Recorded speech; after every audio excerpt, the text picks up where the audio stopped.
Good morning po sa ating lahat guys. Maayong buntag sa tanan. Ako'y mugawas guys.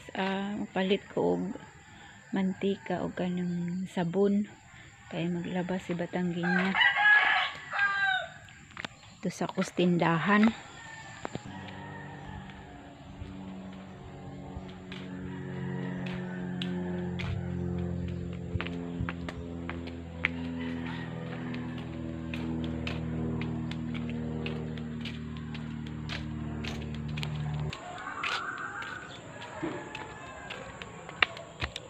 Reko-reko. Parang kainit na guys. Sayo hapas buntag pero sakit na sa panit ang init. So good na jud ang summer guys. Hapit na ko tindahan guys. Mag-practice ba ko? Ayo. Papalita ay pautang di ay mangutang manday guys. Kaya kung palit.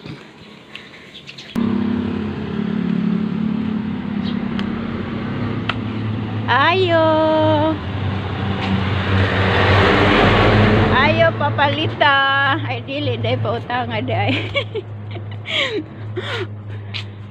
Hindi ako pumasok. Hindi ka pumasok kanina, bakit? Ano ho, kalahating mantika at 2 sorb.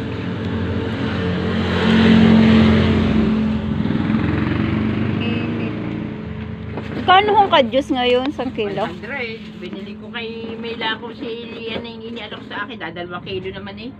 Ay, aking... Ayun po guys, ako ipauwi. Kita ko lang yung bulaklak. Ang ganda niya.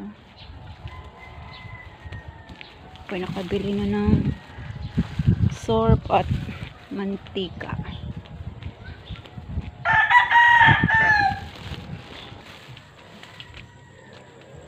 Wala mga tao din guys, tahimik.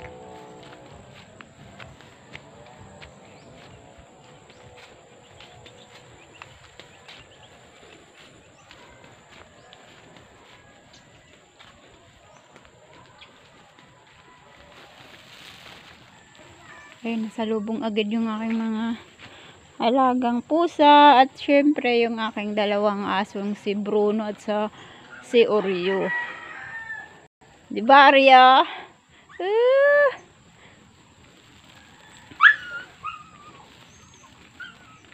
Medyo makulimlim ang panahon, guys. Taben, pag ako nadapa din yung pusa kahit malalagurang ko. Po. Di na ko yung wala namang maulam.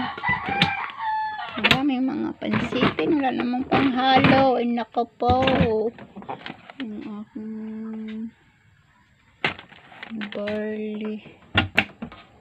Ay lang ko na. Nagkwakwakilos na ako.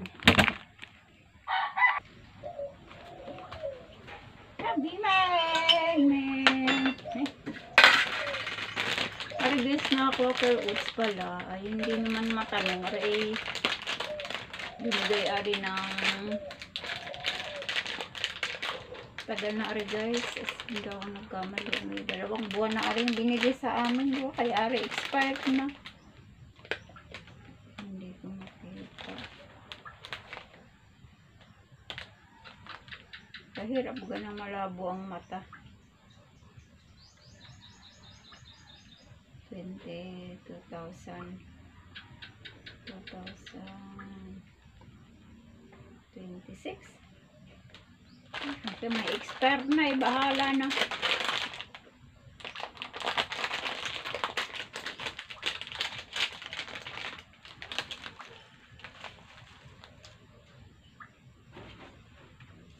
kung makita ba guys ang labo na talaga ng aking mata tingin ko mayroon ng bahala na kung siya may expired hindi naman siguro ako mamamatay din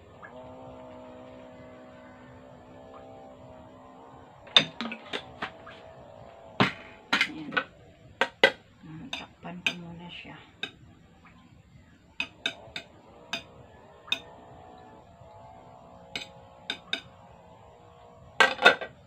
siya saglit guys at itatago ko rin. Ang bango ng ano ng tabi. Ang bango ng aroma ng aroma. Ano ba yung sinasabi ko? Ang bango ng amoy ng Quaker Oats. Kain po tayo. Po ay maya-maya ay laba.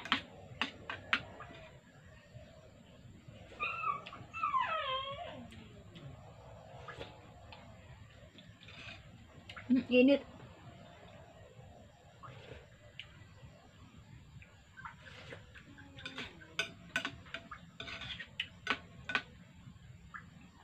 Pagas ang aking almusal.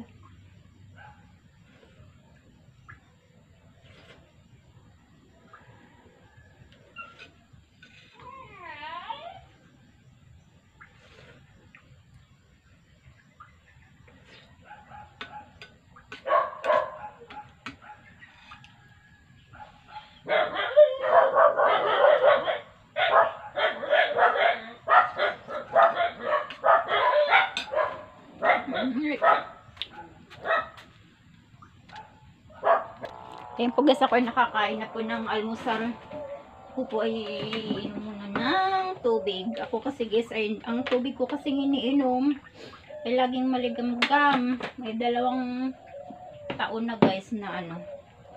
Kasi dati kasi panay mahapdi ang sikmura ko kahit ako'y nakain na katatapos ko lang kumain. Pero ang pakiramdam ko sa sikmura ko ay sobrang hapdi.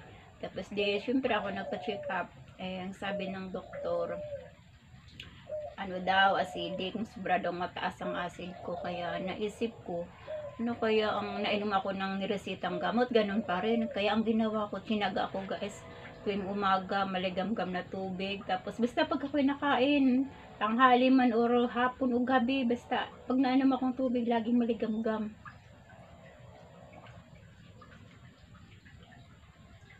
Tapos nawala yun, dahil sa tubig na maligamgam lang, iniinom ko. Hindi na naghahapdiin ng sikmura ko. Dati talaga, kahit katatapos ko lang kain, sobrang hapdi. Tapos nagsuggest yung doktor na ano ba yung ano na yun, yung kinukuhaan ako ng dugo, pero doon madidetect kung may infection daw ang bituka, pero awa ng Diyos, wala naman. Ito lang ginamot ko guys, sarili ko, maligamgam na tubig.